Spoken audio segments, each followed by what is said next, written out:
$150,000 sports car. Very nice. I'm not one of those people who need to give names to their cars, let alone speak to them. Sure, I'd love to take it for a quick spin. But I'm missing two things: the car keys and the criminal energy.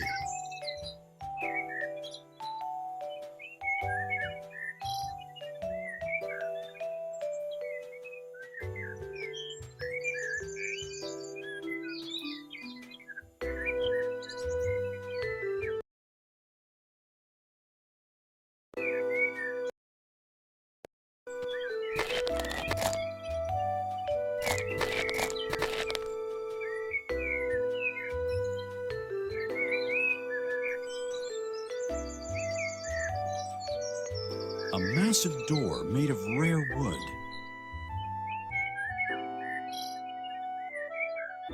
No. I'd better use the doorbell instead of knocking. Yes? My name is Baxter. I'd like to talk to Mrs. Vanderbilt. Mrs. Vanderbilt is in the garden. I'll take you to her.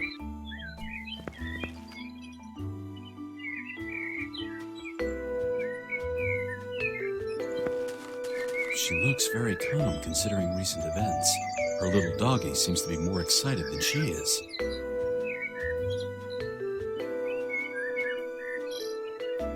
Good afternoon, Mrs. Vanderbilt. Good afternoon, Mr. Baxter. Thank you for coming on such short notice. Of course. I'd like to get straight to the point, if that's all right with you. Very much so. The sooner this unspeakable matter is resolved, the better. You said on the phone this was about a murder investigation. Exactly right. My son is being accused of murder. My son, Walter. What insufferable impudence. About the murder circumstances. Who was the victim? Dr. Bedford. Christopher Bedford. Bedford was my daughter Denise's fiancé. This whole matter is a tragedy for our family. First, the shameful way in which Bedford cancelled the wedding, and now this.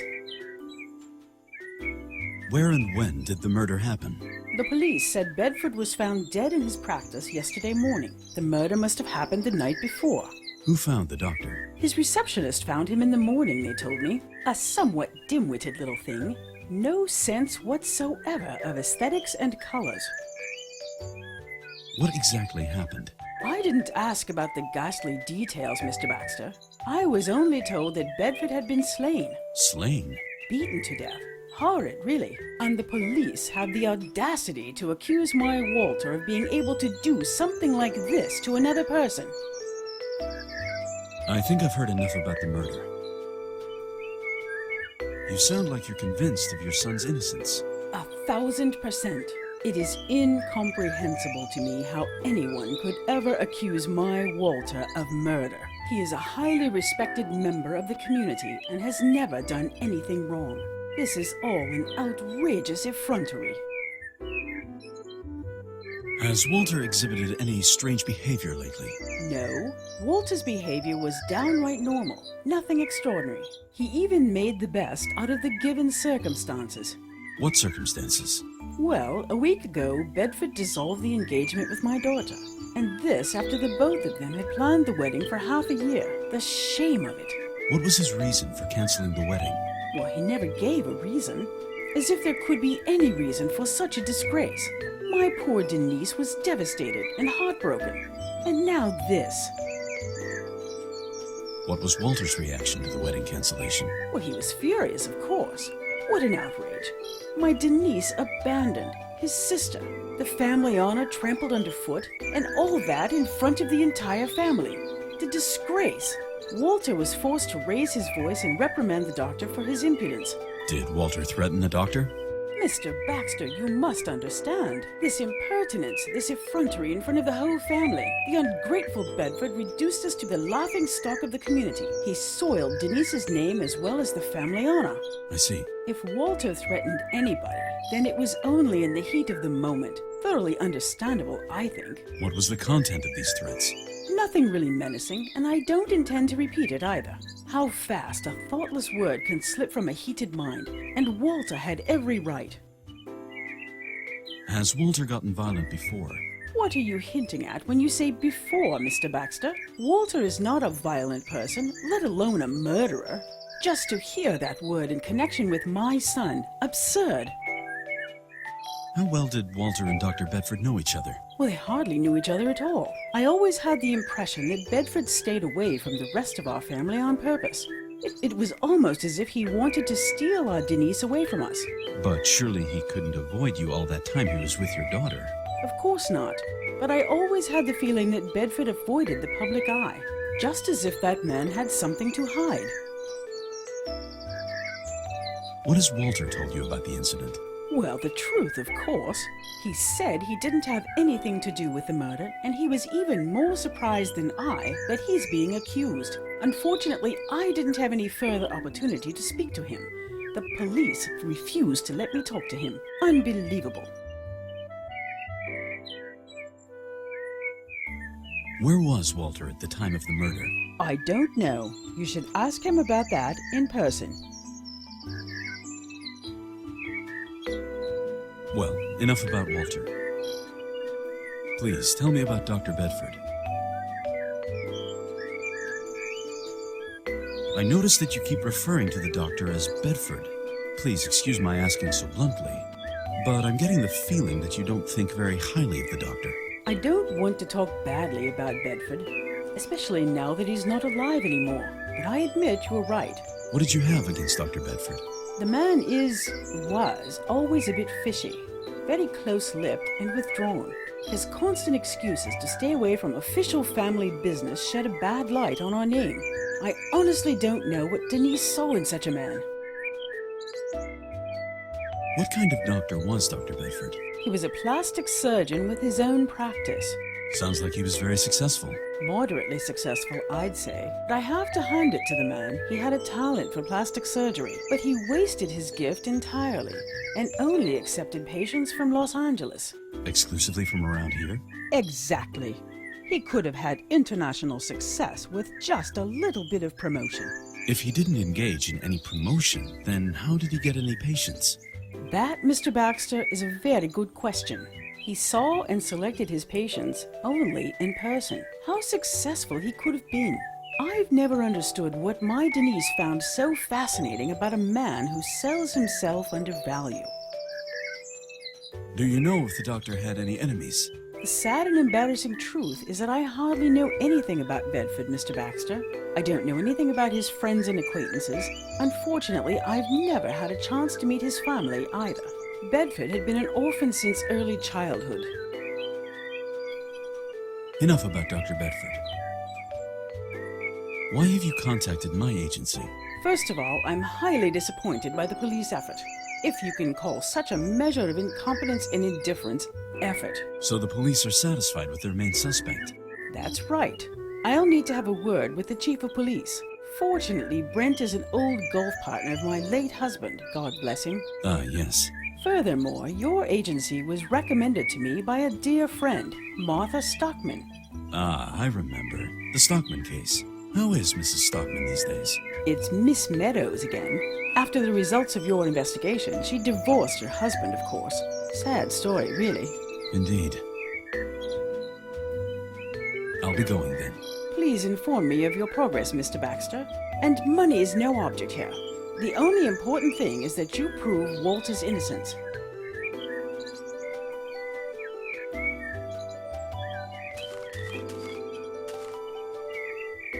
Looks like a Rorschach ink blot.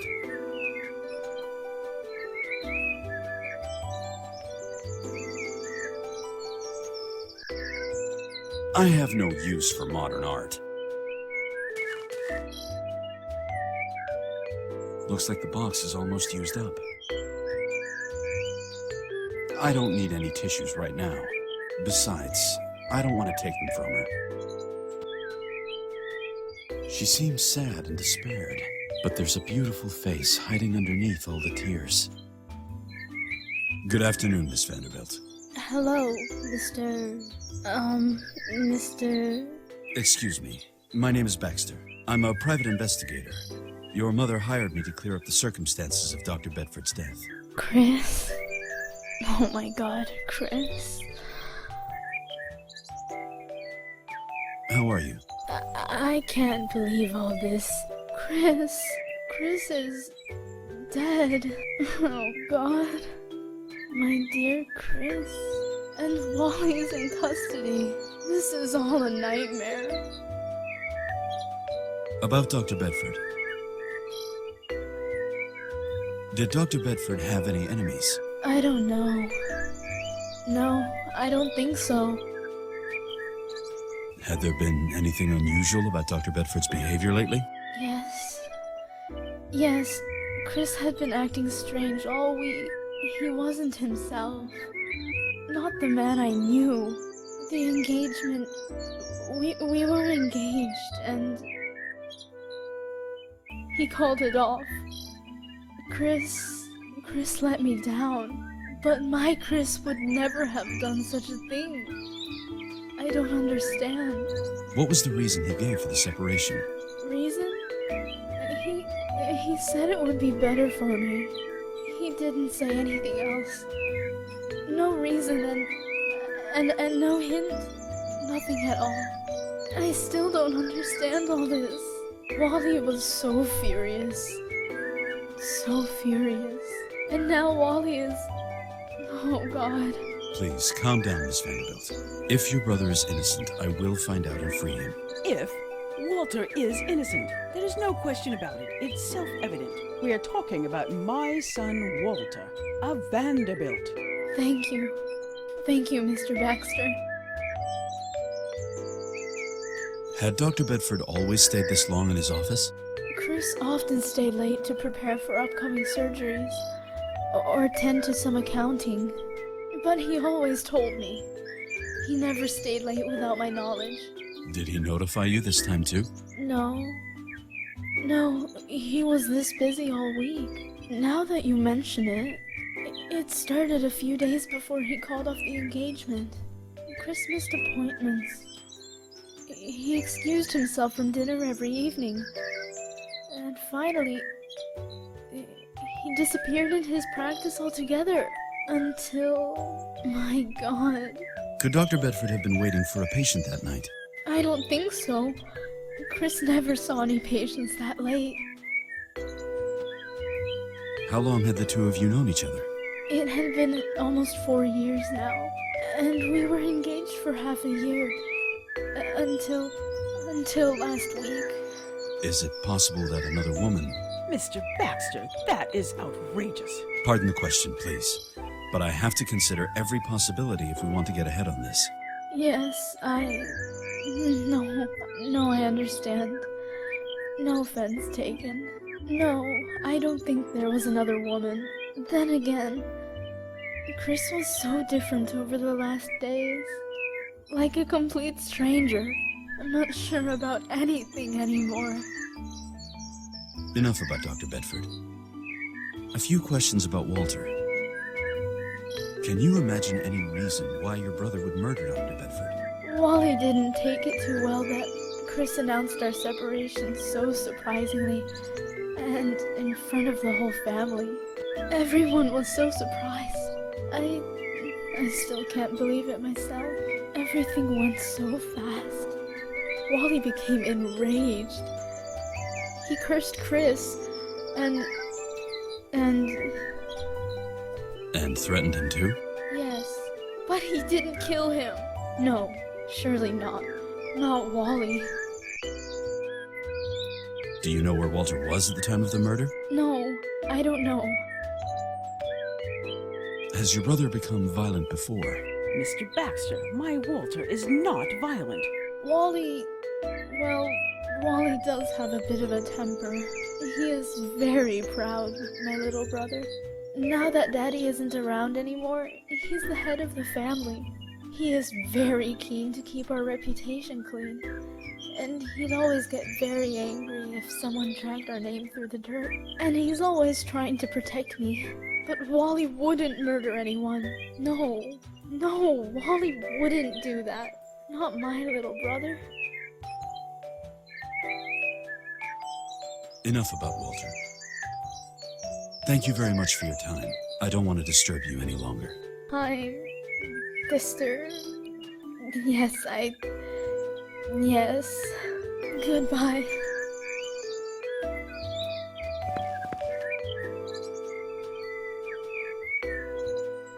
There's something soothing about watching the surface of the water. That's probably why Miss Vanderbilt is sitting here.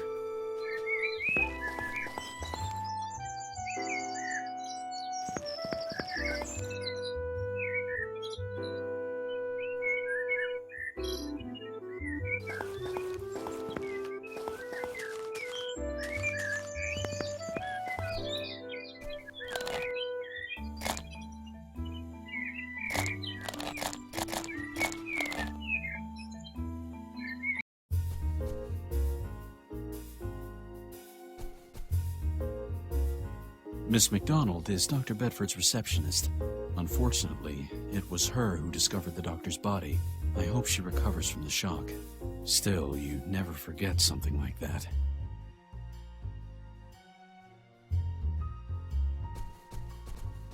There are only a couple of ball pens in there.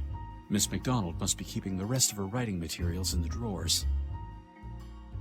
There's not much more in the drawers except paper and writing equipment. I don't need that. I better leave that here.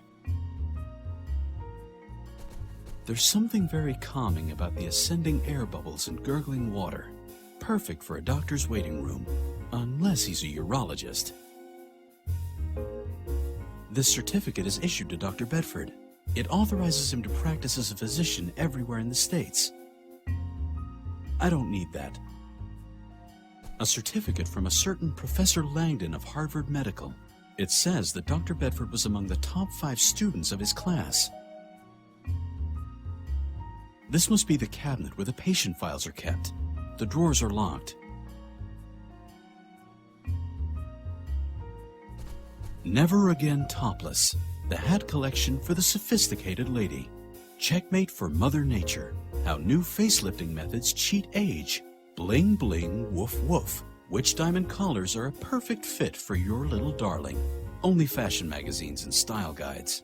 Makes sense in a practice for plastic and cosmetic surgery. Not exactly my kind of reading material. A couch for waiting patients. Looks very comfortable.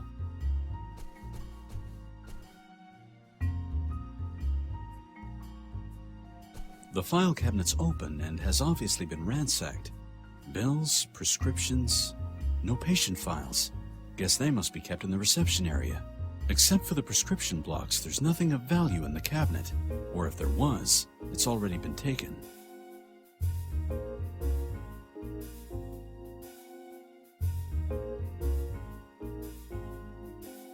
A designer chair for Dr. Bedford's patients. The chair looks very comfortable. More like a canvas chair, actually. It seems Dr. Bedford was very interested in his patient's comfort. Wondrous Adieu in Pink. Wondrous, indeed. A pink phone. Someone had a victory over good taste here.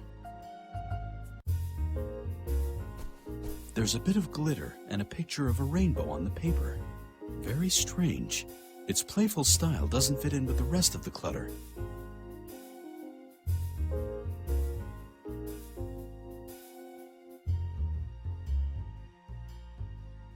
I wonder how forensics could have missed that. I better take that with me.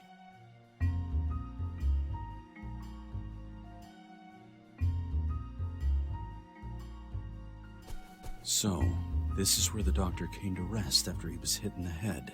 I've seen chalk outlines like this hundreds of times, and it's still a gruesome sight every time. It seems as if Dr. Bedford had been hit in the head with something. Judging by the bloodstain, the wound couldn't have been very big, but the injury was fatal. Morbid. The stain looks just like the head of a teddy bear. Sometimes I feel as if an invisible force was trying to make me commit senseless acts.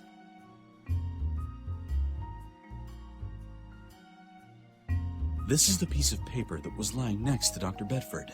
There's a bit of glitter and a picture of a rainbow on it. Ra-mo-mi. This could mean anything. It's useless. Whatever was on it is entirely illegible now.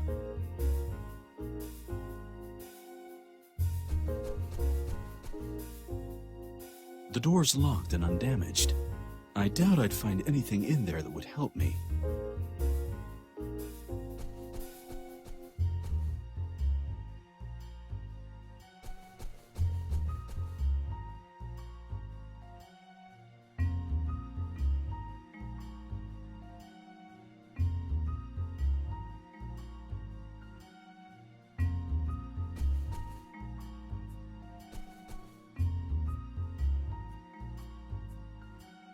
A bust of a naked woman. Well, this kind of modern art I could get used to. There was a small key under the bust. I'll take it with me.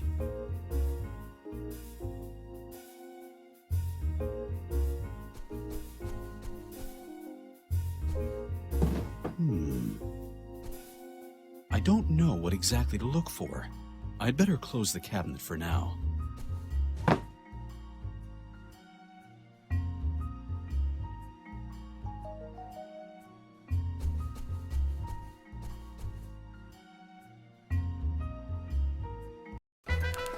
Al, what brings you here? Hello, Sam. I just wanted to check if you're doing your work right or bungling things up again. Oh, come on. You're just here because you were overwhelmed with homesickness for the good old police duty. Oh, yes. Nighttime observation and a romantic streetlight atmosphere. The respect and admiration you get as a policeman every day. The gut-wrenching excitement while typing reports. And, of course, the feudal payment. Sometimes I can even afford the odd piece of bubblegum. Oh, how I miss all that. Now, really, Al, what are you doing here? Can I help you somehow? I've been hired to investigate a murder case. The name of the accused is Vanderbilt. Does that ring a bell, Sam? Yeah, I know a thing or two about the case. Pearson is personally taking care of this one. Captain Pearson is investigating himself? Investigation may be too strong a word for it. Gloating would be much more appropriate. After the main suspect was apprehended, the case became a no-brainer for Pearson. Well, all circumstantial evidence points to Vanderbilt, and the man has no alibi. So Pearson could be right. You're saying that as if you weren't so sure yourself. Yeah. There are some inconsistencies. Something's a little off. There's a witness protocol beneath the coffee mug, with coffee stains. Doesn't belong to the Vanderbilt case. Nah, I've been trying to lay off the coffee for years. I even succeeded, for about a week. That was in 1956.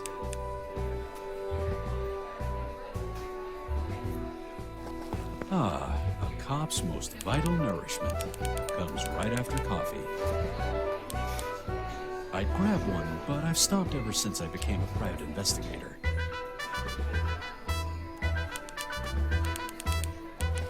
Wanted, James V. DeMarco, a.k.a. Jimmy D. Fraud, extortion, forgery of documents, holding fake offices, as well as romantic relations with a horse. A reward of $5,000 is offered for DeMarco's apprehension. Every police precinct will have more information. Wanted, I, Ron Giant.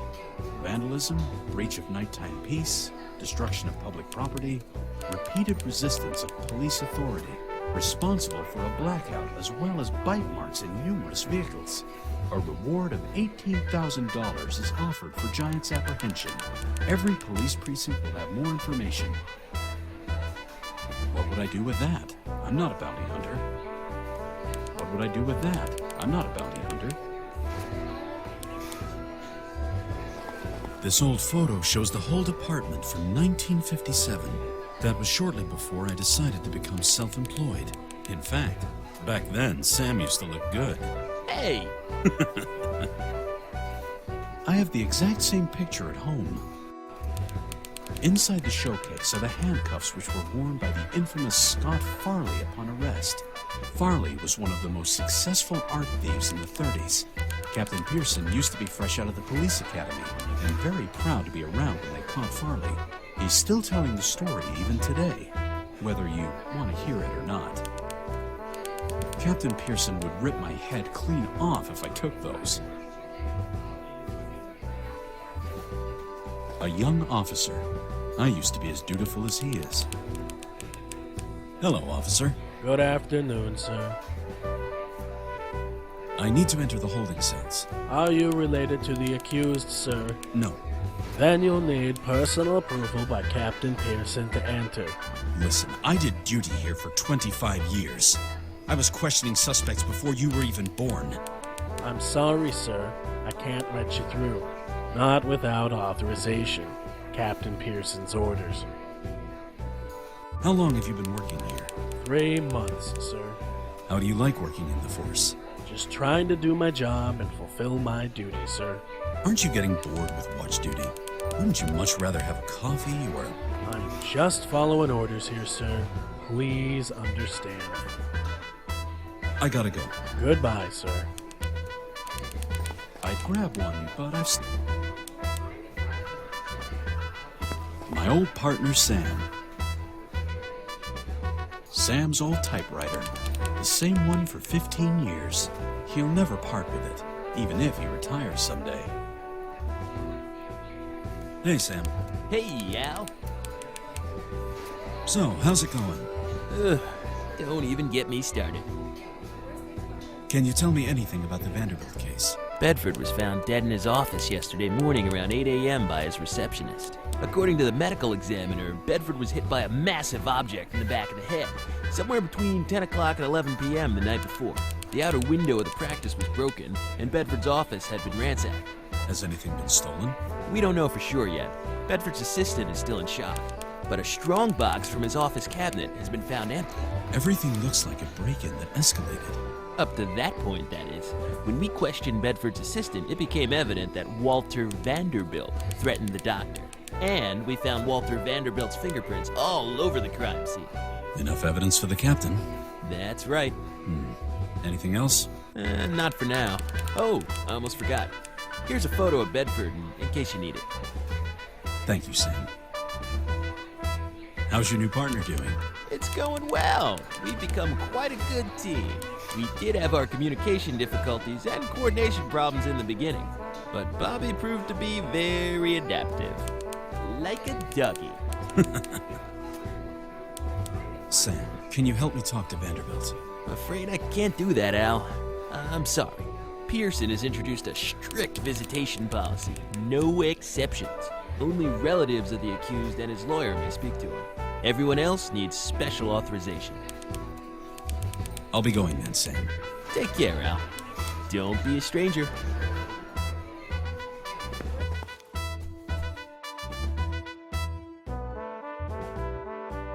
Captain Edsel Pearson. I figure he's heard every conceivable joke about his first name by now.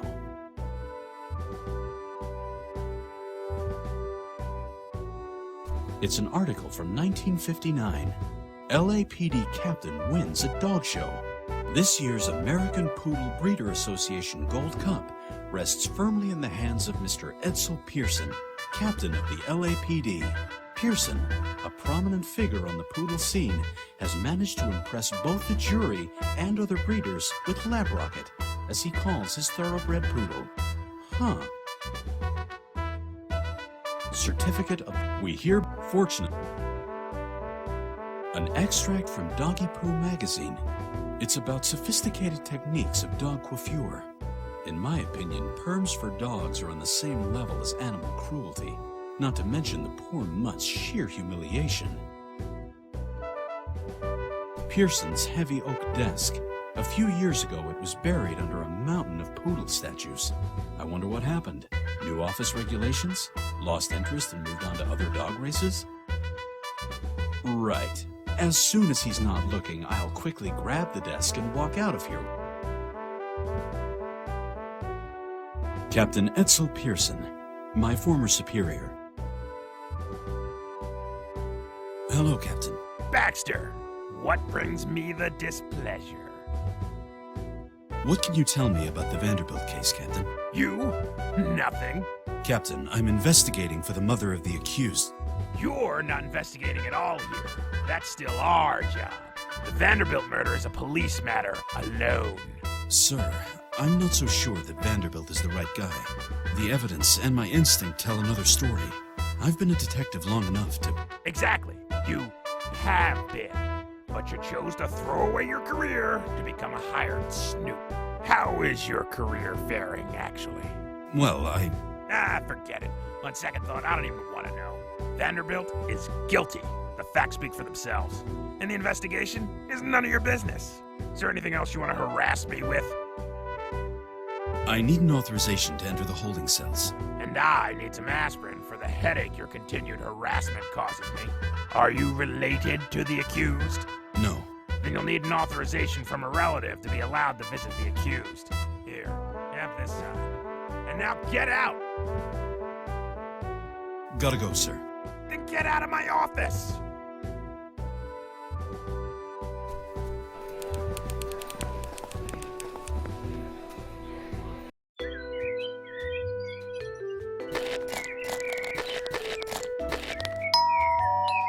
Ah, Mr. Baxter. Mrs. Vanderbilt is in the garden. I'll take you to her. Good afternoon, Mrs. Vanderbilt. Good afternoon, Mr. Baxter.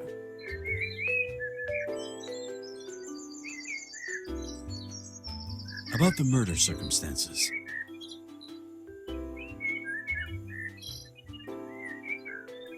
I think I've heard enough about the murder. I'll be going then. Please inform me of your progress, Mr. Baxter. And money is no object here. The only important... Mrs. Vanderbilt, I require a visitation authorization in order to talk to Walter. Would you please sign this for me? But of course, Mr. Baxter. I can't read this so well in this half light, though. Would you be so kind as to switch on the light so I can see?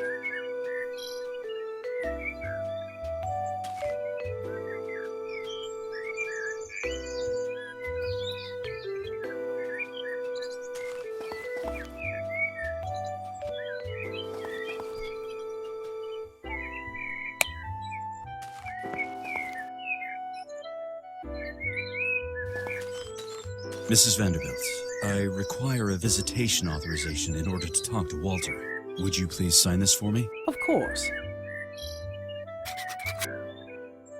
Thank you very much.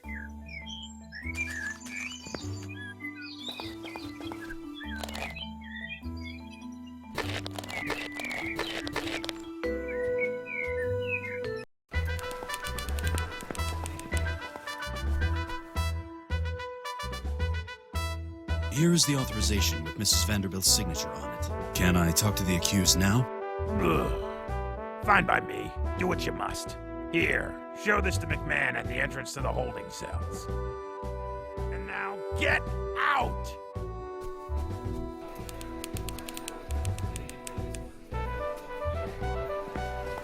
Here you go. A signed approval by Captain Pearson. Very well, sir. You may enter. Thanks.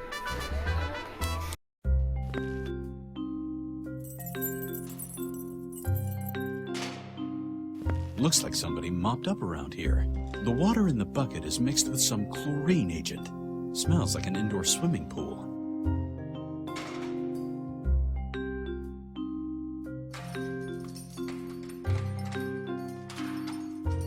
What should I do with that?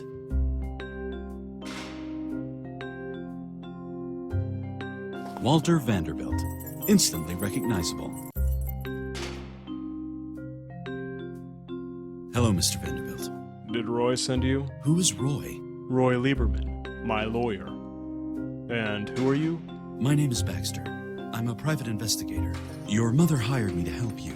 I'd like to ask you a few questions. And I'd love to answer your questions if I didn't have such a horrid migraine. Would you like some aspirin? Should I call for a doctor? No, it's this awful smell of chlorine in the air. I'll put the bucket out in the hallway.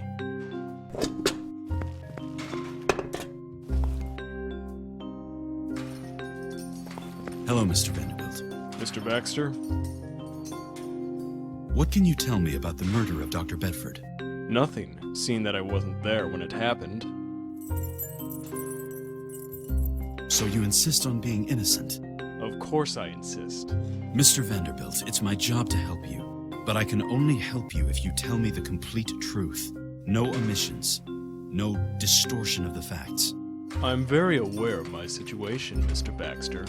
I don't have any reason to lie. Where were you at the time of the murder? In my apartment. I was sleeping. Were you alone? I'm afraid so. There are no witnesses. What was your argument with the doctor all about? Bedford was just a terrible person. He deceived us all into giving him our trust, and then abused it in such a shameful way. I presume you're talking about the severed engagement with Denise. Exactly. How he used her. How he ridiculed us all. And that in front of the whole family. In front of the other country club members. After all I did for him by arranging his membership. Denise was inconsolable. She was in shock. Helpless. Crushed. That man... That impertinent, arrogant, scalpel-wielding brute. It's all his fault. Did you threaten him? I cursed him. I wanted to make him feel the shame and despair he caused Denise and the rest of us. But I did not kill him. Were you in Bedford's practice the night of the crime? No. Then why were your fingerprints all over the crime scene? Well, I was in his practice, but not the night he was murdered. When were you there? The night before. One day before the murder. What were you doing there? I wanted Bedford to talk, of course. On Sunday, he dissolved the engagement and simply abandoned my sister. No reason, no justification. He humiliated us in front of all our friends. I wanted to hear from his mouth how he dared do such a thing. What did he say? Nothing. He couldn't give any reason at all. Nothing but excuses and pure drivel. It would be better for Denise. Surely I'd understand. All that jazz. That arrogant swine. How could it be better for Denise to be let down so heartlessly? What did you do then? I left. Just like that? Well, no. Maybe I threatened him again. I remember that I grabbed him by the scruff of the neck and shook him. I don't know anymore. I was frantic. But I did not kill him. Any guess as to what might explain the doctor's behavior? Maybe. Yes? Listen, I don't want Denise to hear about this. She's been through enough already. So I'm asking you to keep this quiet. So what's your theory? Another woman. When I came into the practice to talk to Bedford, his assistant had already left. He was alone in his office and occupied with a phone call. A patient, maybe? Not at that hour, no. He was enraged and raised his voice. It sounded like an argument. What was it about? I didn't catch. He hung up just as soon as I entered his office. His last words on the phone were that he didn't want to see the other person ever again, and that they should stay out of his life for good. Do you know who the other person was? No. Well, enough about the murder. On to something else. Yes? So, how are you holding up here in prison? Awful. The accommodations are far below what I'd call sanitary. The food hardly deserves to be called food. I couldn't even give it to the rats with a clear conscience. Not to mention the company around here. The holding cell is no country club, sure. On the other hand, there's no obligation to wear a tie here. Very amusing, Mr. Baxter. I have to go. Goodbye, Mr. Baxter.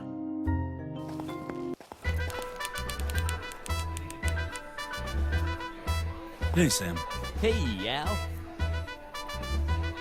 Sam, can you give me a list of all the phone calls made to and from Bedford's practice? One step ahead of you, Al.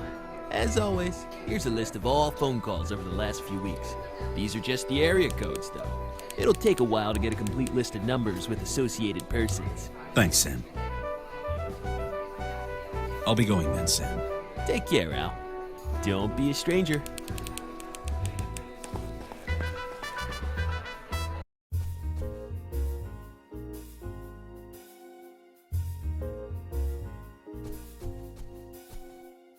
Locked.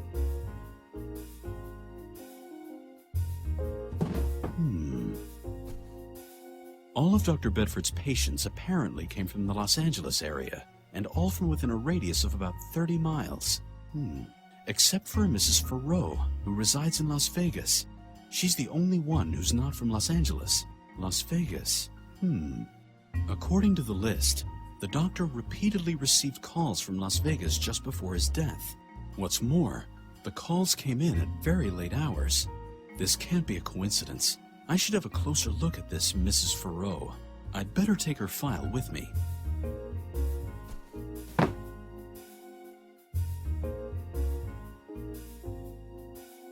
This is Madame Farrow's patient file from Dr. Bedford's office. It says here that her last treatment was 8 months ago. Nothing since then. The file also lists her address. Las Vegas. She seems to be Dr. Bedford's only patient outside of Los Angeles. I guess I'll pay a visit to this Madame Farrow then. I've always wanted to visit Vegas.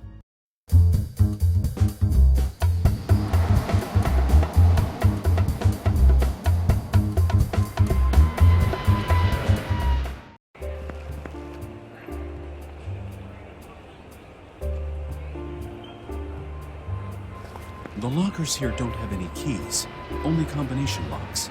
I suppose too many people lost the keys, or gambled them away.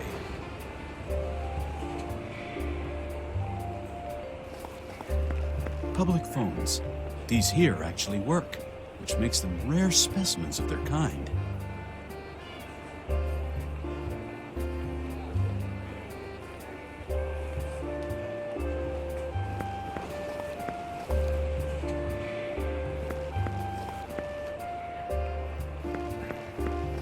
I can't fly away yet. I've got some unfinished business here.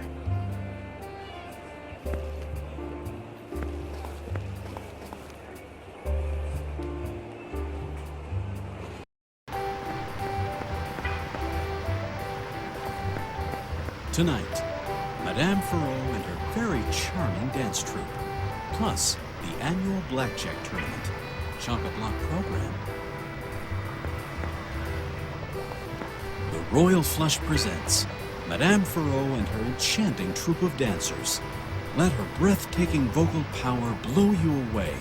The performance will guarantee an unforgettable evening. A once-in-a-lifetime experience exclusively at the Royal Flush. The dancer on the poster looks just like the girl over there on the sidewalk. One of the dancers from the casino. A drain on the sidewalk. Pretty deep, too. There's something down there, but I can't really identify it. Good evening. Can I help you in any way? Oh, yes, please, Mr. Baxter. I'm Lola. Pleased to meet you. Maybe you can help me. You look like you're searching for something. Yes, that's right. I tripped on the steps a little while ago, and one of my contact lenses fell out. Unfortunately, it fell right down the drain you're standing on. And you can't reach the lens with your fingers. No, I've tried everything. Besides, I can hardly see without it. I'll see what I can do. Oh, thank you. Do you know where I can find Madame Farrow? You can admire her on stage tonight.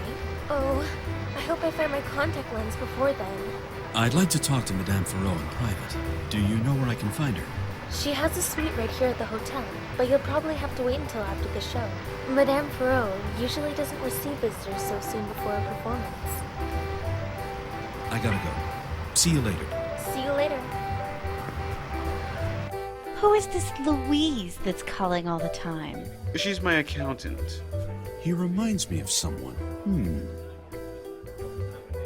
She reminds me of someone. Where were you last night? It was poker night with the guys. They seem to be engaged in conversation. I don't want to bother them if I don't have to.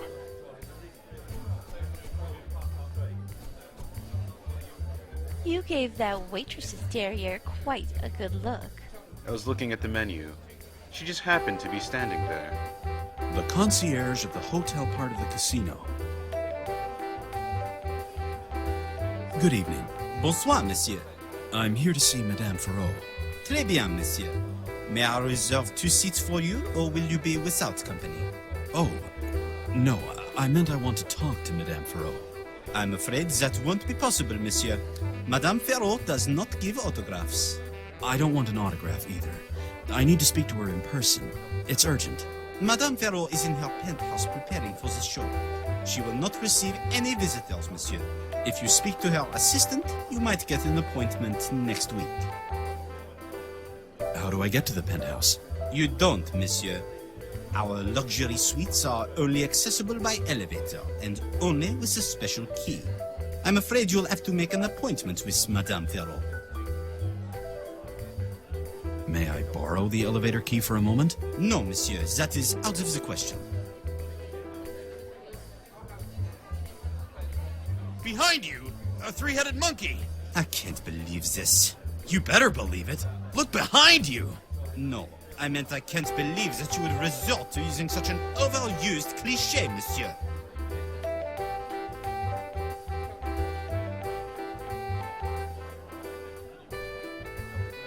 Who's the lovely couple over there? George and Julia Ocean, very loyal guests of ours. They seem to be arguing about something. Oui, monsieur. I just hope they won't get any louder or else I'll have to go over there.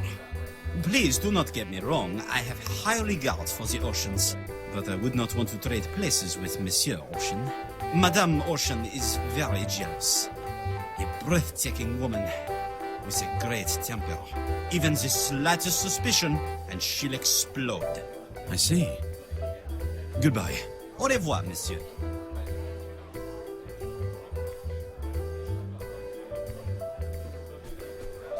A key with a marker tag that says Royal Flush Who is Penthouse. this Louise that's calling all the time? She's my accountant.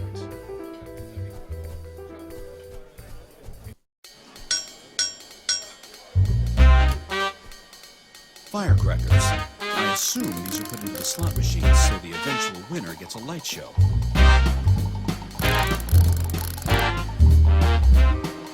A screwdriver.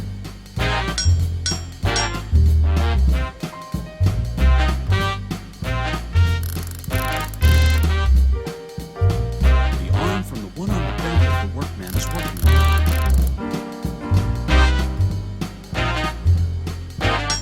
A one-armed bandit. One of thousands in Las Vegas. He's deeply engaged in his work at the slot machine.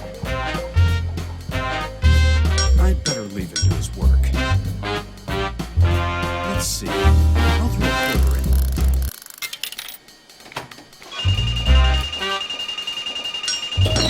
Look, lucky.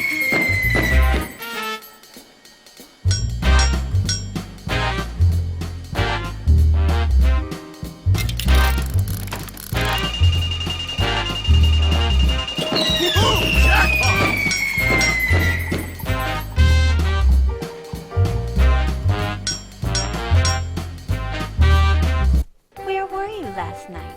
It was poker night with the guys.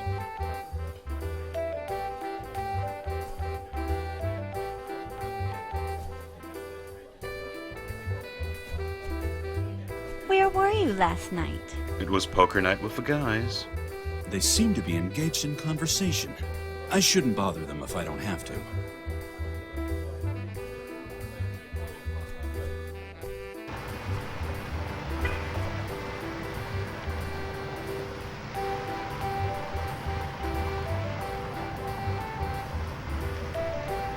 The cover is screwed on tightly. I need to loosen it first.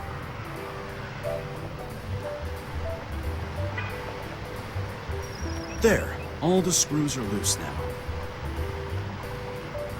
I can't lift the cover with my bare hand. I can't get...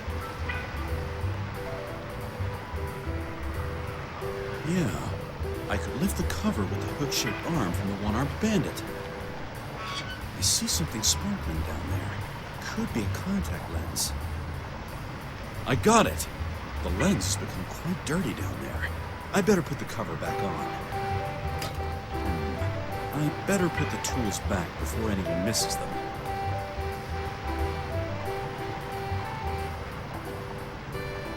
The contact lens is covered in filth. I can't give it back like that.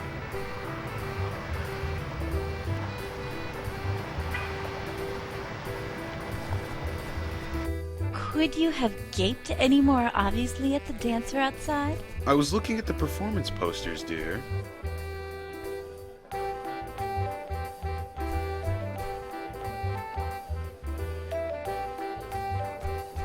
Good evening.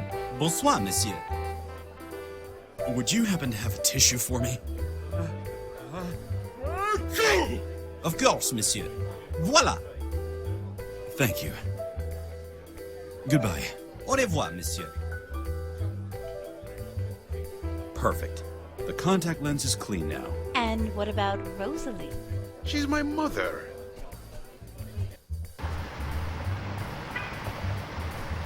Here you go. Your contact lens. You are so sweet, Mr. Baxter. Thank you very, very much. Don't mention it. You're welcome. I owe you one. If there's anything I can do for you, please tell me. Hello again. Hello, Mr. Baxter. Could you give me an autograph? I'd love to. It's the least I can do for my knight in shining armor. Who should I make it out to? George. Here you go. Could you help me get to Madame Ferreau? I need a key for the elevator to her penthouse. No, I'm sorry. I can't help you with that. I gotta go. See you later. See you later. I saw the look you gave that girl at the Paradiso. That girl was a guy, dear. I'd better give this to her husband. Lola sent me, Mr. Ocean. I'm supposed to give you this. Lola? Oh, this should be interesting. I better get out of shot range. George, you're the best?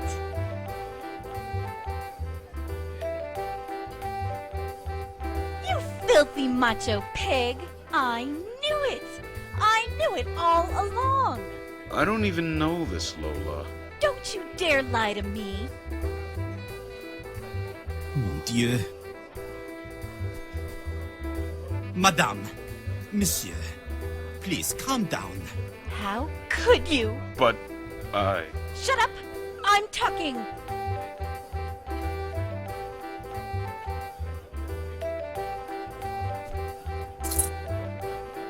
Where were you last night? It was poker night with the guys.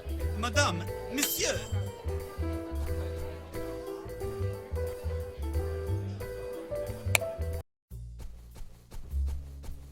Good evening, Madame Ferreau. Ah, excellent. Go on upstairs into the bedroom. What? What do you mean? Well, just lay down on the bed and you'll see what I mean. Come again? The hotel manager sent you, right? I'm afraid not. Oh, then I've mistaken you for someone else. I called the manager an hour ago and asked him to send me someone to look at my bed. It's squeaking and needs to be repaired. Who are you then? My name is Baxter. I'm a private investigator. Do you know a certain Dr. Christopher Bedford? Why, Chris? Chris? Yes, I know him. What has he done? He's dead, Madame. Oh, God! Oh, that's quite a shock. Well, what can I say? There's a card next to the flowers. For the greatest entertainer in the world. Way to go, baby! I don't need that. Exciting, shimmering, colorful. Definitely no sight for epileptics. It's a brochure from Christopher Bedford's practice. Someone seems to have ripped out a page. According to the index, the page listed the practice's contact details. Why would Madame Ferreau rip the phone number out of the brochure? After all, it's lying right next to the phone. I don't need that.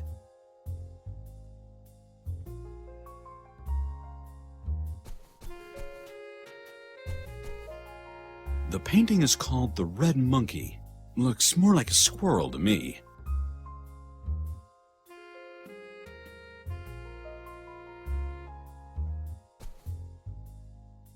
Where do you know Dr. Bedford from?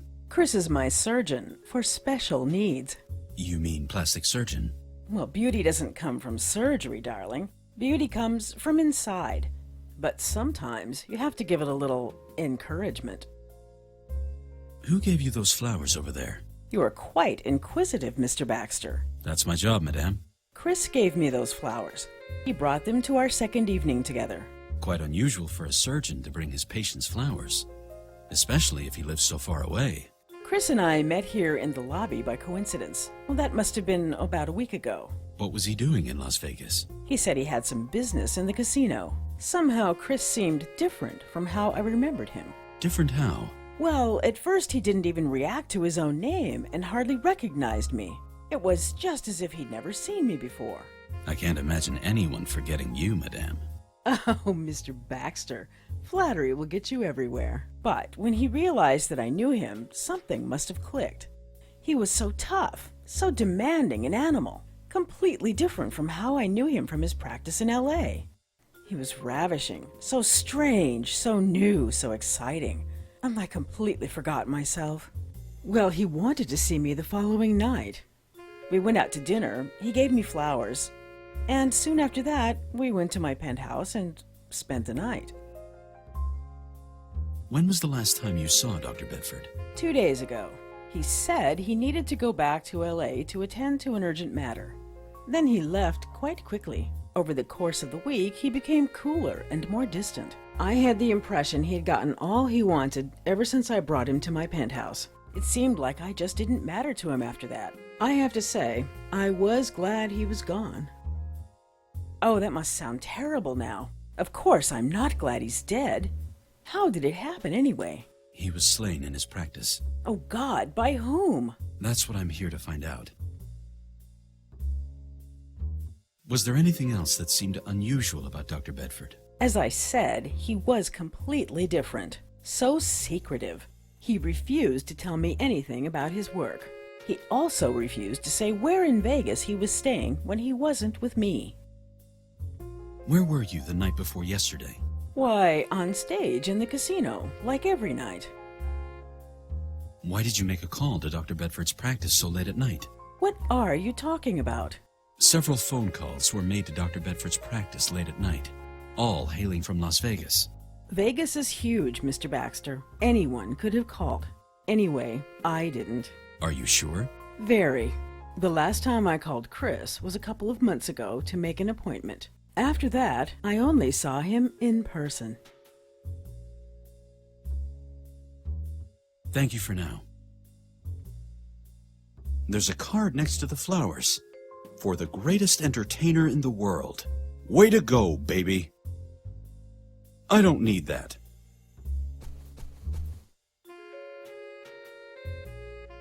It's a brochure from Christopher Bedford's practice. Someone seems to have ripped out a page. According to the index, the page listed the practice's contact details. Why would Madame Ferreau rip the phone number out of the brochure? After all, it's lying right next to the phone. I don't need that.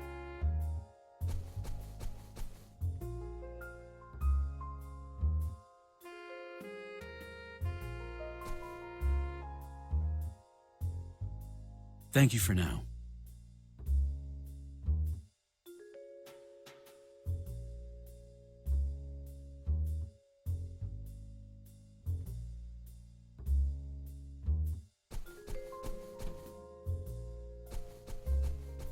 I saw the look you gave that girl at the Paradiso. That girl was a guy, dear.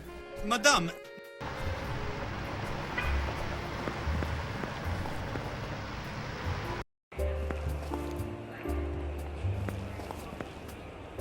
Who should I call? Vanderbilt residence, good evening. Good evening, Mrs. Vanderbilt. This is Al Baxter. Mr. Baxter, how pleasant of you to call. How is the investigation progressing? It's coming along. Right now, I'm following a lead in Las Vegas. Las Vegas? Mr. Baxter, you're supposed to get my Walter out of prison, not to engage in gambling at my expense. I assure you, this is not a leisure trip. I certainly hope so. Have you unearthed anything yet? I have reason to believe that one of Dr. Bedford's patients is somehow involved in his death. I'll report to you right away once I have further insight. Very well, please hurry. I can't even bear to think what my Walter is going through in prison. How are you and your daughter? All our hopes rest on you, Mr. Baxter. Please hurry with your investigation. Had Dr. Bedford been to Las Vegas any time last week? Please hold the line for a second, I'll ask. Denise says he was in Los Angeles all week. He wouldn't have had time to go to Las Vegas. Thank you. I have to go. Goodbye, Mrs. Vanderbilt. Goodbye, Mr. Baxter. Who should I call? Detective Angstrom, LAPD. What can I do for you? Hello, Sam. It's me, Al. Hey, Al. How's your investigation going?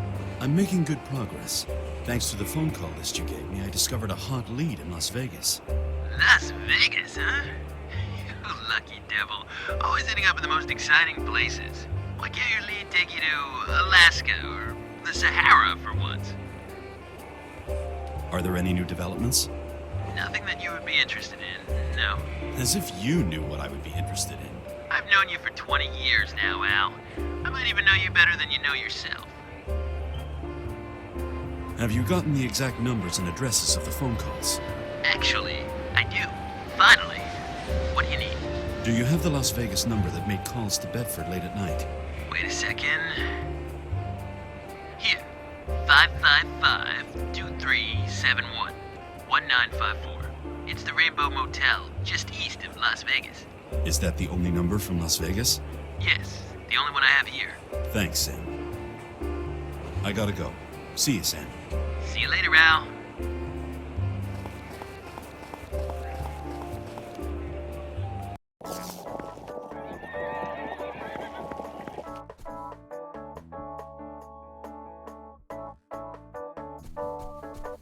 Yet another poster for Madame Ferrot's show. She seems to be a full-blown star. She's not a star. Darling, Ferrot is a goddess.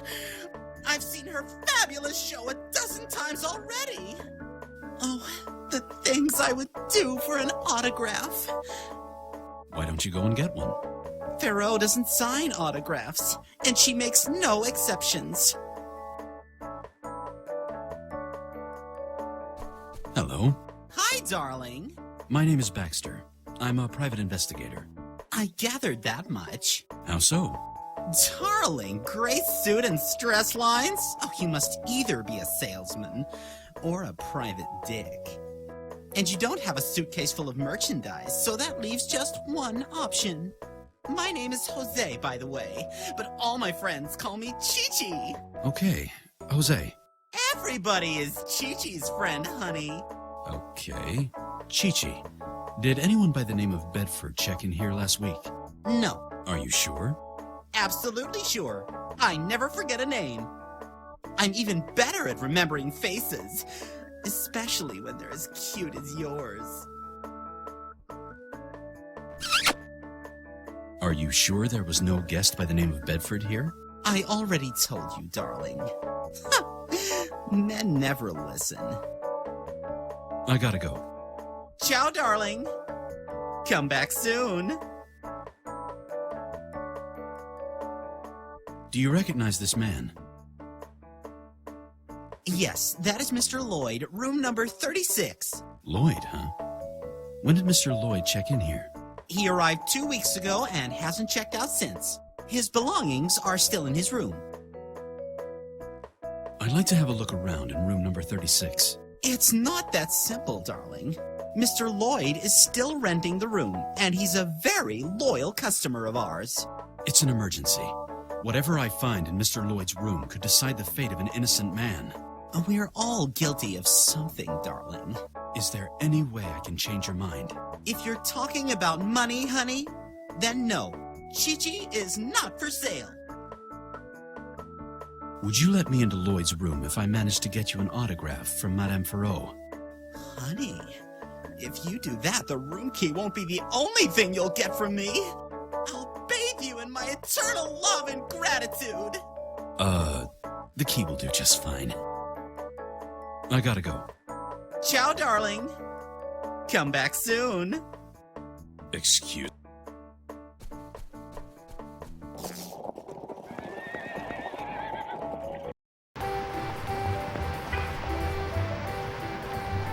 Hello again. Hello, Mr. Baxter. Could you give me an autograph? I'd love to. Who should I make it out to?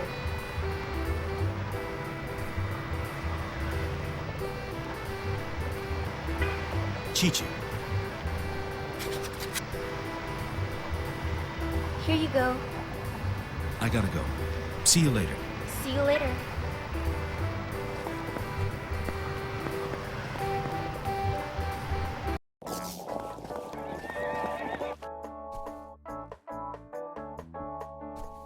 Are you familiar with this type of paper? Well, certainly, darling. That's our own motel paper. All our guests have a writing pad of it in their rooms.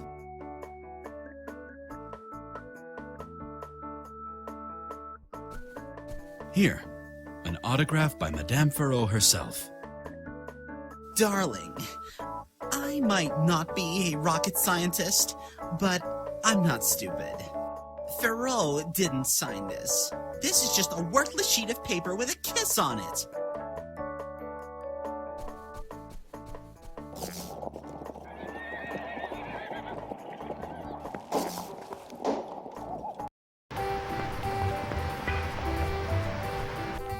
Who is this Louise that's calling all the time? She's my accountant. Madame, monsieur, s'il vous plaît.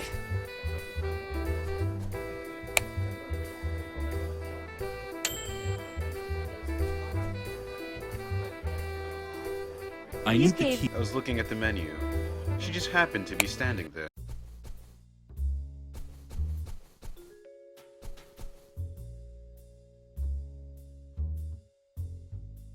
Thank you for now.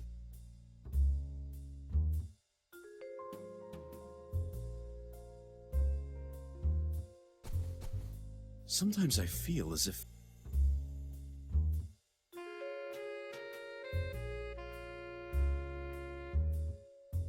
No, that doesn't work like that. Excuse me?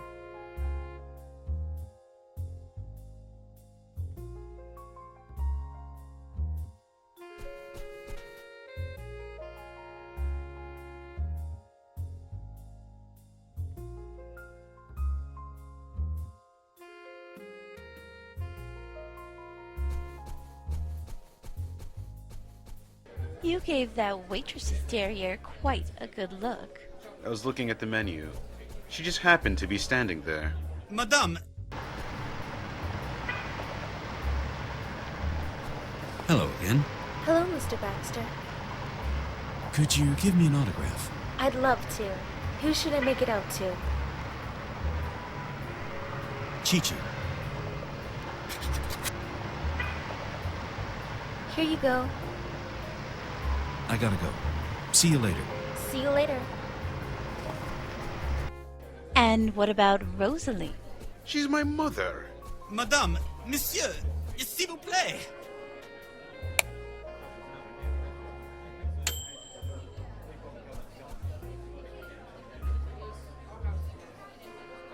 Who is this Louise that...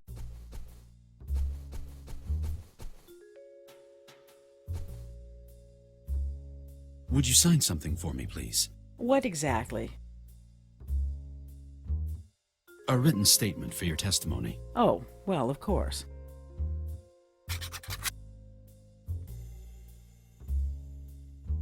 Thank you for now.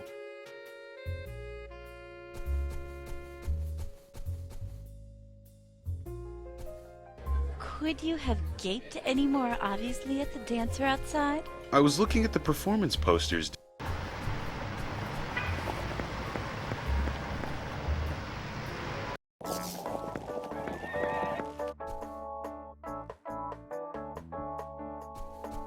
Here, an autograph by Madame Ferrot herself.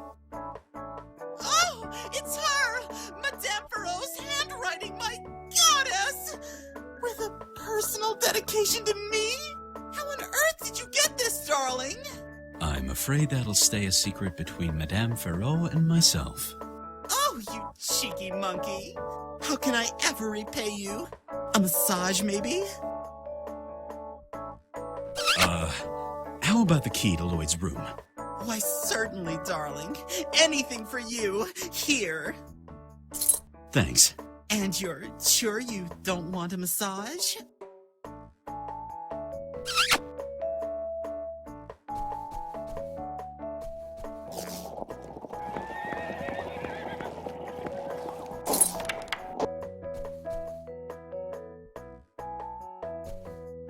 That's a page from the brochure of Dr. Bedford's practice. It has the practice's address and phone number on it. This must be the missing page from Madame Ferrot's brochure. Why would Dr. Bedford rip pages out of his own brochure in order to call himself? This just doesn't make any sense.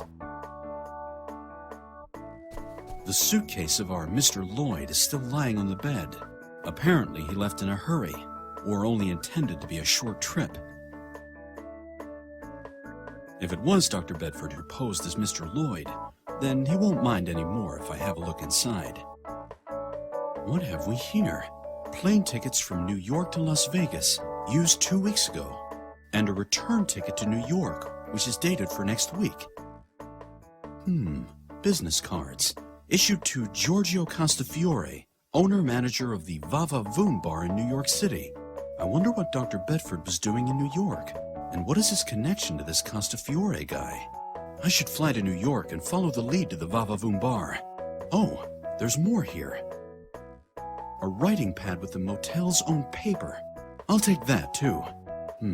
Nothing important left in the suitcase.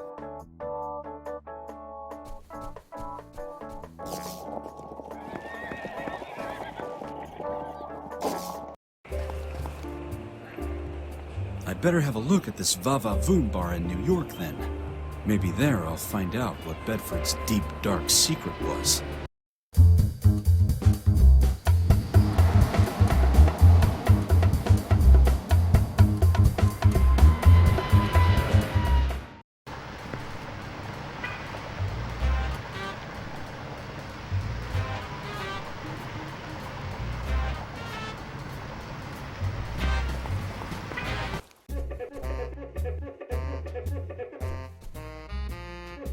Hello.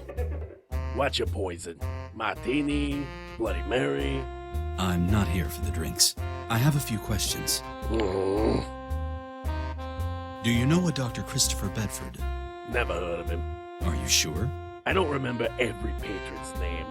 And people don't exactly wear name tags around here. Our patrons don't talk much anyway.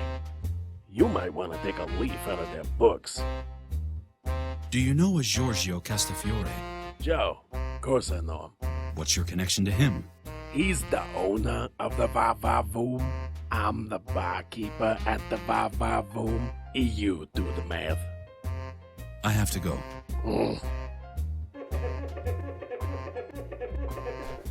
The picture shows two men.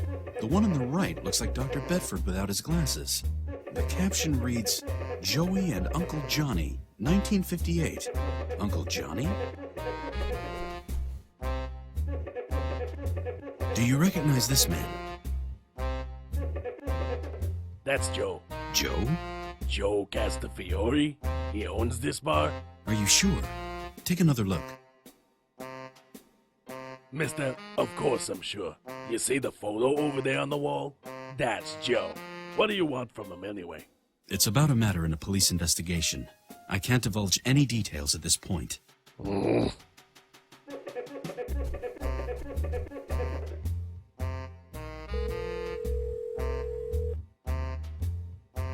Yeah, it's me, Leo. A cop just came around here. Joe's dead. Pretty sure, yeah. He had a photo of Joe with him. It looked like he'd been iced. Yeah, I'll do that.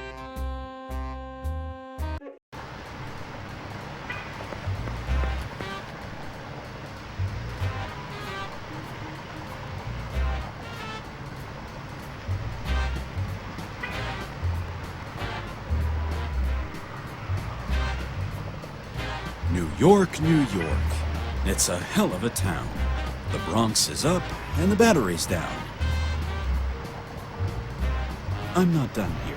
First,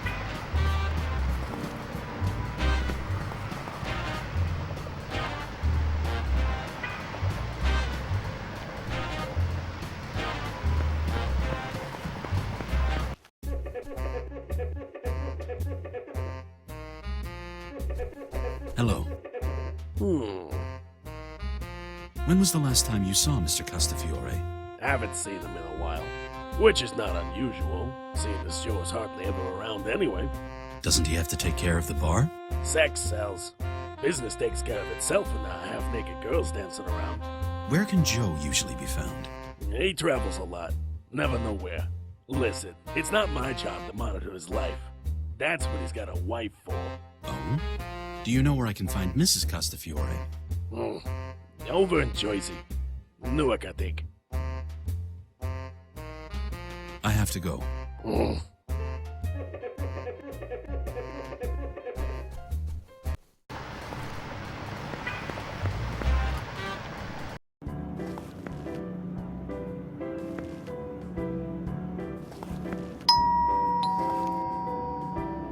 Yeah, what is it? Hello, Mrs. Castafiore. My name is Baxter. So, what do you want? I'm here because of your husband. Joe, what's he done now? There's no easy way to say this. I have reason to believe your husband is dead. Nonsense. Nothing knocks that old bastard over. And you're not kidding me that easily. You need to come up with something better than that. Now scram. What a brutally honest young lady. And so polite. Hey, what are you doing to my door? Keep your hands off it. Beat it!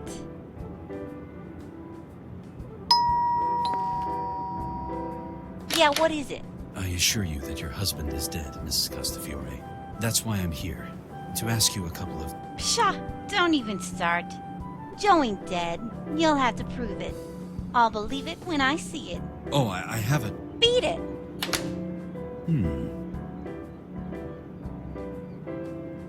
Hey, what's this all about?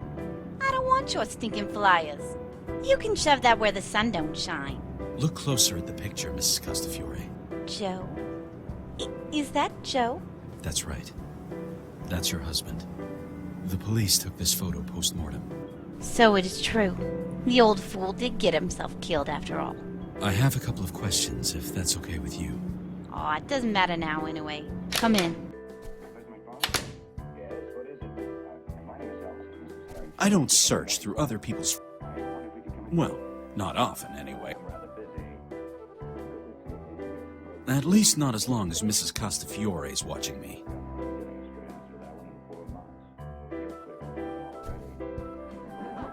You don't seem to be too bothered by your husband's death. Aw, you know, basically, it's no surprise to me, and I've seen it coming for a long time. I just didn't think I'd learn about it this way. From a complete stranger. What do you mean you've seen it coming? Joe's as hot-headed as they come. The moron often got himself into the hugest messes.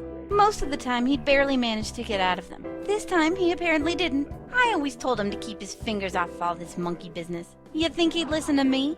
What monkey business? Well, that's hardly a secret around here in this neighborhood. Joe takes on an assignment now and again from Uncle Johnny. So it's a family business then? Family? Heh. You could put it that way. Uncle Johnny ain't really Joey's uncle, of course. But they're all a part of the same honorable family. Does that mean your husband was entangled in mafia activity? Well, not exactly entangled. He used to run an errand here and there for Uncle Johnny. Good money. But nobody pays that kind of money if the work ain't dangerous somehow. So I tell him, Joey, I say, Joey, don't you see this ain't gonna work forever? And he just walks right out of here, that damn good-for-nothing stubborn fool. What kind of errands? Uncle Johnny is kind of a big shot over in New York. Belongs to some group of investors who put a pile of money on a couple of casinos down in Nevada. And Joe was something of a courier. Every couple of months he'd fly to Las Vegas to collect the casino's earnings. Always without attracting attention, so no one would get suspicious and greedy. He said he'd always store the money in a locker at the airport when he was there. Totally inconspicuous. A locker at the airport, huh? So has anyone ever gotten greedy? You bet. Not just once. Joe just can't shut his big yapper. He even got himself shot one time because some guy wanted to grab the money for himself. The damn fool. It all caught up with him after all. I told him 1,000 times. He just shrugged me off, the bastard. When was the last time you saw your husband? A couple of weeks ago, maybe a month. Listen, I don't know exactly. It's not important to me anymore. The bastard had a different girl in every city and had been that way for a long time. Then why did you marry him? Good question. I can hardly remember myself what it was that attracted me to him in the first place. I should have listened to my mother. She always told me I deserved someone better. Do you know a Dr. Christopher Bedford? Nah. Should I? Dr. Bedford looks like the spitting image of your husband. Do you know if Joe might have had a brother? Nah. None that I know of. And I'm certain that no one from Joe's family has ever seen a college from the inside. Could it be that Joe led a double life? Maybe his real name wasn't even Giorgio Castafiore. Listen, mister. Just what are you trying to insinuate? Joe may be a scumbag, but he is and still remains Joe. If you want proof, look over there in the cabinet. All of Joe's papers are in there. I have to go. I'll see you later. Yeah.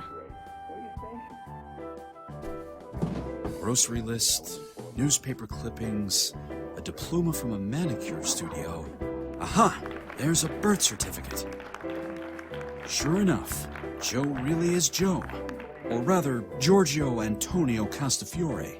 This is interesting. Joe had a twin brother. Identical, in fact. The twin brother's name isn't mentioned on here, but I bet his name today is Christopher Bedford. And I bet he's alive and kicking, too.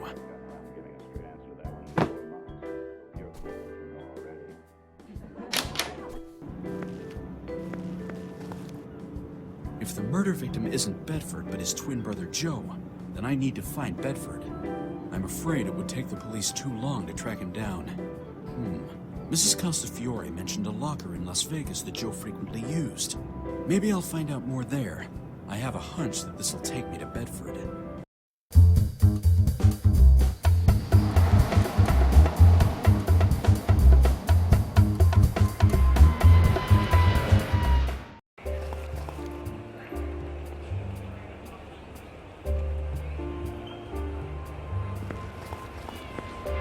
Who should I call? Vanderbilt residence. Good evening. Good evening, Mrs. Vanderbilt. This is Al Baxter. How are you and your daughter? All our hopes rest on you, Mr. Baxter. Please hurry with your investigation. I was able to find out a couple of things. Please enlighten me. I'm afraid there are some things about Dr. Bedford's past which you don't know yet.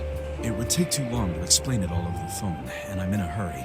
I'll tell you everything once I'm back in Los Angeles. I have to go.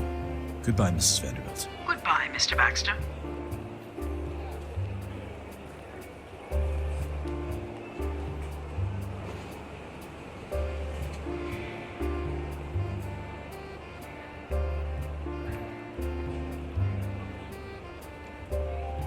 Right. I'll use my pencil to rub over the pad. There. Now the writing should be legible.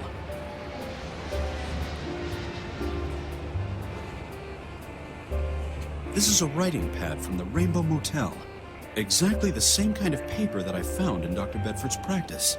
Someone jotted something down here. McSee, 169316. What McSee? That could stand for McCarran Airport. Meaning 169 could be the number of the locker, and the rest is the combination. Number 169. This is it. What do we have here? An empty bag. There are some dollar bills left in it. Looks like someone was in a hurry. There's more. A newspaper from 2 weeks ago. That must be Joe's travel literature which he left here. A baseball magazine, and a few full of scantily clad women. Yep, definitely Joe Castafiore's. What's this? A travel catalog. Quite heavy. Somehow this seems out of place. I wonder if someone else put it here. Let's see. Joe was assigned to take the money from the casinos to New York, but he never got round to doing that, and now he never will. It was in Dr. Bedford's office that I found the piece of paper with the locker combination on it, or what was left of it. And now Joe's dead, and the money's gone. I'm getting the impression that the good doctor isn't so clean after all. Anyway, I need to find out where he is.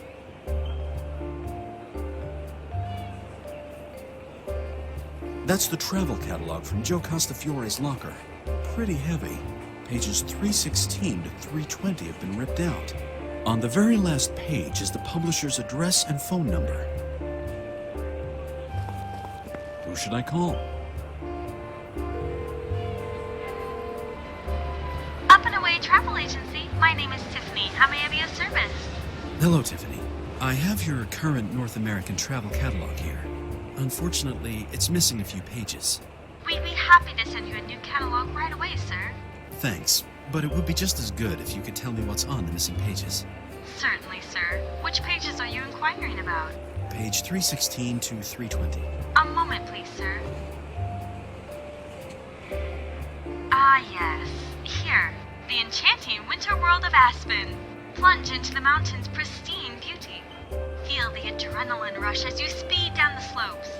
Let eventful days fade away over hot cocoa and enjoy the peace and isolation of your own mountain lodge. Wonderful, thank you. You've been a big help, Tiffany. Gladly, sir. Goodbye. Remote Mountain Lodge in Aspen, huh? Sounds just like the doctor. This might be a long shot, but the travel catalog is the only lead I have. Let's see if this will finally take me to Bedford.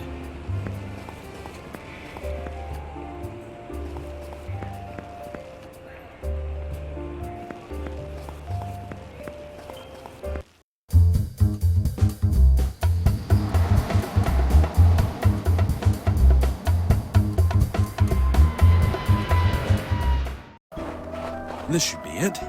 The lady down at the hotel reception recognized Bedford's photo and sent me here. Let's see.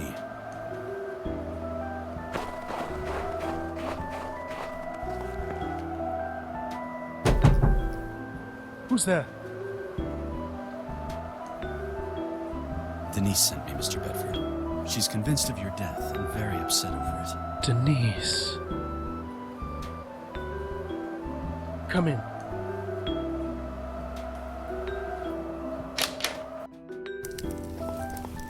How is Denise? Just as you'd expect, under the circumstances. She's despaired and confused. I never wanted to hurt her. That was never my intention. Denise isn't the only one whose life you messed up. Your brother is dead, and Walter Vanderbilt is stuck in jail because of it. What? Walter?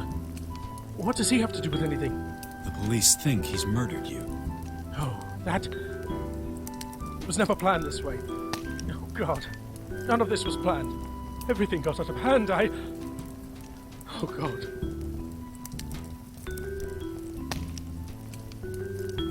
Why did you kill your brother? It was an accident. I really didn't want to. Well, I didn't know what to do. I reacted instinctively and... Oh, God. What was I thinking? Pull yourself together. Let's take it from the start. Joe was your twin brother, yes? Yes. Yes, that's right. As unlikely as that may seem today, we grew up together in Jersey. Joe always had the wrong friends and kept being roped into things. He often took advantage of our semblance in the process. I was always a scapegoat for his monkey business. It started with petty thefts. Soon it was cars and then more. He slipped deeper and deeper into this world. Kept pulling me down with him. Until you fled from home. Exactly. I ran off as soon as I could. I just wanted to get out of all that before there was no way out. I went to California, changed my name, and earned a medical degree. And then the world caught up with you. Unfortunately, yes. Joe somehow managed to track me down when he was in Vegas. Damn coincidence. He kept calling my practice over and over and over again. I told him it was all over. I didn't want anything to do with him or his monkey business. And then, one night, he was standing right there in my office. He tried to coax me into something, to use me as a scapegoat again. We got into a fierce fight. We were at each other's throats, and then... Then you killed him. I didn't want to. I didn't think about it. Suddenly, I had this paperweight in my hand, and Joe was lying there. Dead. I see. Who ransacked your practice then? I did. I panicked and didn't know what to do at first. But I knew then the life I knew was over. So I thought I'd make it look like a burglary. Joe still looked just like me, and everyone would mistake him for me. I wanted to flee. had the world believe I was dead. For a while, it worked too. But Walter Vanderbilt had to pay the price. Damn. It went all wrong. Why did you break off your engagement to Denise? Denise. She didn't know a thing about my past. The last thing I wanted was to drag her into this, like I'd always been dragged into things. When Joe discovered me and started calling me, I had to make a decision. Either I tell Denise everything and endanger her in the process, or I keep my distance from her in order to protect her. So I decided to cut her off for her protection. How did you come into possession of your brother's money? Before we got into the fight, Joe told me he was a courier for the Mafia. He tried to lure me into it with promises of big money. He also mentioned a locker at McCarran Airport. Later, when he was lying at my feet, I saw the piece of paper beneath it with a combination on it. Suddenly, I was on the run and assumed dead. I could use the money. I could hardly make a withdrawal from my bank account post-mortem, so I ripped off the piece of paper and flew to Vegas. And where is the money now? That, Mr. Baxter, is something I'd like to know, too. Throw your piece on the floor. Over to the couch. Now. I hope you'll excuse our sudden entrance, but I'm sure you'll understand that we need to protect our financial interests. How did you find me? You have Mr. Baxter here to thank for that. Thanks to his investigation you were brought to our attention. We've been tracking him for a while. I should have known. So, Mr. Bedford, where is the money? As soon as you tell them what they want to know, we're both dead.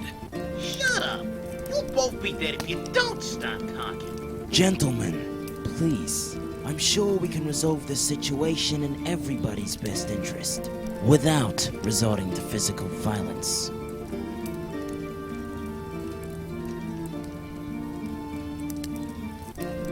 What guarantee do we have that you'll let us live? None, you seedy little snoop. Let's cut him up, boss. This guy's getting on my nerves. Please don't let my colleague's aggressive temper unsettle you. He doesn't always know when to shut his mouth. Nevertheless, I'll have to appeal to your rationality, Mr. Baxter. It's in your best interest to give our property back to us. You will not be harmed. Then show me a sign of good faith. Tell your colleague here to lower his gun. Oh, you smug little... Can you believe this guy? I feel like beating the living daylights out of you. I'm afraid I can't do that. Let us go, and we'll tell you where the money is. You tell us where the money is, and we'll let you go. All the money's been spent. Every last penny. That would be very unfortunate. Especially for you. You're lucky I don't believe you. I am a lucky devil, yes. And I'm a man with a sense of humor. But I must urge you not to force me into any action I'd regret. I assure you, Mr. Baxter, I'm perfectly willing to do whatever it takes to retrieve what's rightfully ours. After all, $2 million is not exactly peanuts. $2 million? Well, I needed a little starting capital for my new life. Hand over the money, or your new life will be the afterlife. Despite of my colleague's blunt phrasing, I have to agree with him. Where is the money? Let's talk about this. We are talking right now, Mr. Baxter. Under force of arms. I'll show you what force means. The gun is just a precautionary measure to ensure that our conversation progresses in an orderly fashion. That it would, without the threat. I'm a very patient listener. You'll be a very dead listener unless you start talking. Oh, I know you are, Mr. Baxter. But my patience is being tested right now. Maybe the gun will inspire you to find an answer. Where is the money? Yeah, where's the money, Doidbag? Never mind. This guy's just trying to buy some time. Let's ice him, boss. Come on. Vito, as soon as we're back in New York, I'll see to it you undergo some anger management therapy.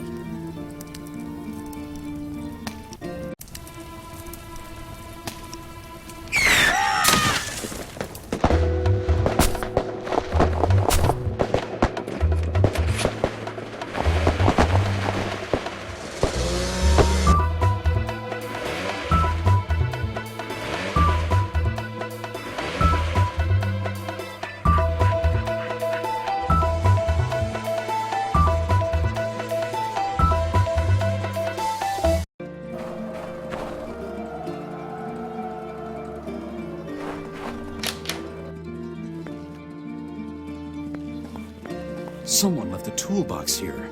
Probably one of the service technicians. A funnel. They probably use it to refill the machines with oil. Cutting pliers. These could come in handy. There's nothing else of interest in the toolbox. Excuse me? I'll cut a piece of wire out.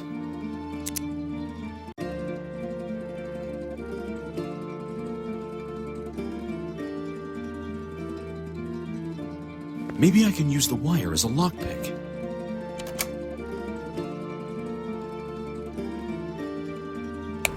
All right, the station's running now.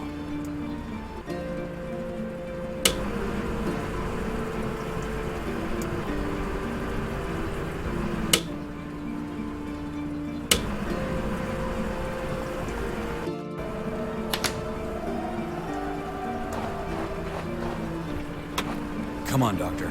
Let's get out of here.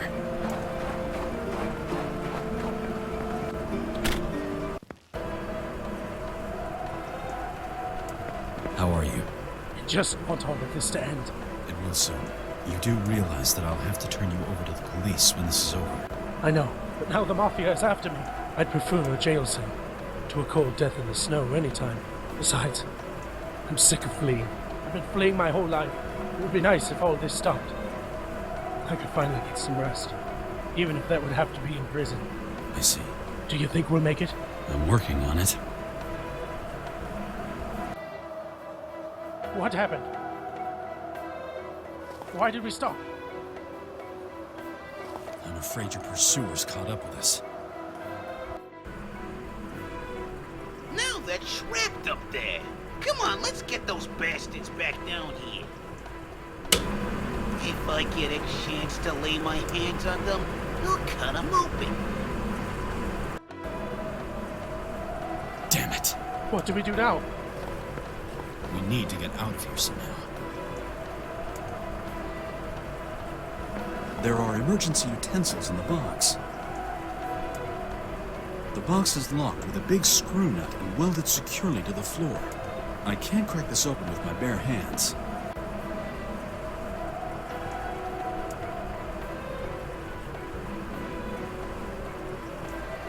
Let's see if the key part of the hammer fits here. What do we have here?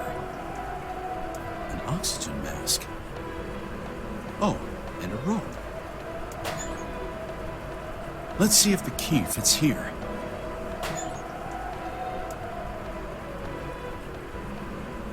I can't just throw the rope down there. I should tie it somewhere first.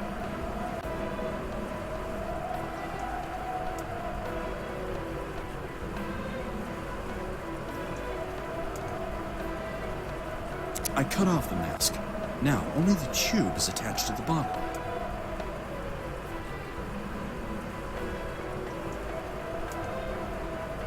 I'll just put the funnel into the tube. Voila! An air horn. Now, let's see if this works.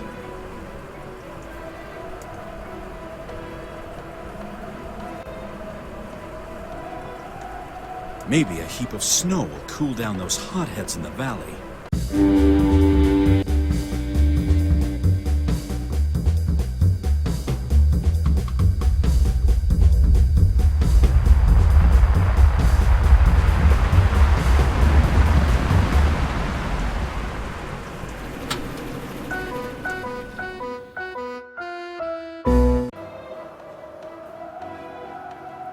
I can't just throw the rope down there. I should tie it somewhere first. The box is welded to the floor and very sturdy. This could work.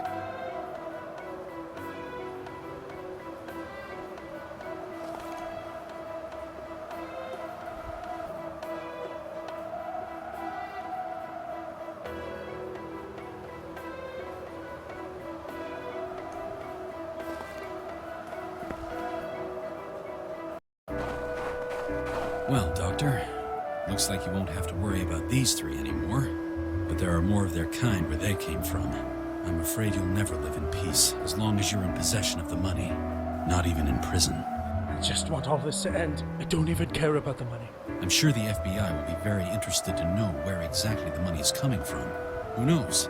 Maybe they'll let you join in some witness protection program. There are the police. You know, Mr. Baxter, the mafiosi would have found me sooner or later, but I'd never have survived this without your help. Anyway, thank you. Don't thank me too soon. This is only the beginning for you. You'll still have to explain everything to Denise and the others, and especially to the police. Well, I better report back to Mrs. Vanderbilt. Whew. All the excitement. On second thought, I think my first point of action should be to find out where a guy can get a drink around here at this hour.